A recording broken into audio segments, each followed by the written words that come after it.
Hello दोस्तों, आज की वीडियो में हम आपके लिए लेकर आए हैं कफ ड्रिल डी। दोस्तों, ये कफ ड्रिल डी कैप्सूल है। इस कैप्सूल के बारे में आज हम आपको बताने वाले हैं। दोस्तों, इसका जो यूज किया जाता है वो किस लिए किया जाता है। दोस्तों, ये सर्दी और ज़ुकाम के लिए ये कैप्सूल आता है। सर्दी ज़ुकाम हो जाता है, जिन लोगों को सर्दी हो जाती है, ज़ुकाम हो जाता है, ज़ुकाम में इसका यूज किया जाता है। दोस्तों, सर्दी ज़ुकाम और बुखार में ये बहुत अच्छा काम करता है। दोस्तों, बंद नाक को खोल देता है।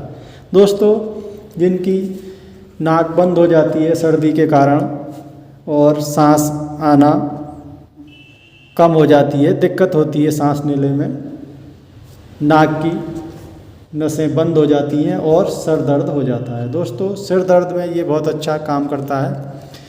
सर्दी के कारण जो सर दर्द हो जाता है, सीने पर जकड़न हो जाती है, उसमें इसका यूज किया जाता है। दोस्तों, सर्दी, खांसी, जुकाम, बंद नाक, बहती नाक को रोकने का ये काम करता है। दोस्तों, ये बहुत अच्छा कैप्सूल है। इसका बहुत अच्छा रिजल्ट है। इसको हम किसी भी मेडिकल स्टोर से आसानी से ख़रीद सकते हैं। आसानी से ये हमें मिल जाता है। दोस्तों, किसी भी दवाई को लेने से पहले एक बार उसकी एक्सपायरी डेट ज़रूर देखें। जैसे इस तरह इसकी है 11/10/2023 में ये एक्सपायर हो जाएगा।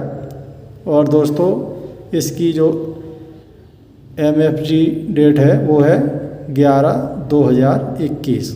दोस्तों, किसी भी दवाई को लेने से पहले एक बार अपने डॉक्टर से ज़रूर सलाह लें। और इसका जो प्रिंट रेट है वो 38.50 है। दोस्तों, वीडियो अगर आपको पसंद आई हो तो वीडियो को लाइक करें और शेयर करें।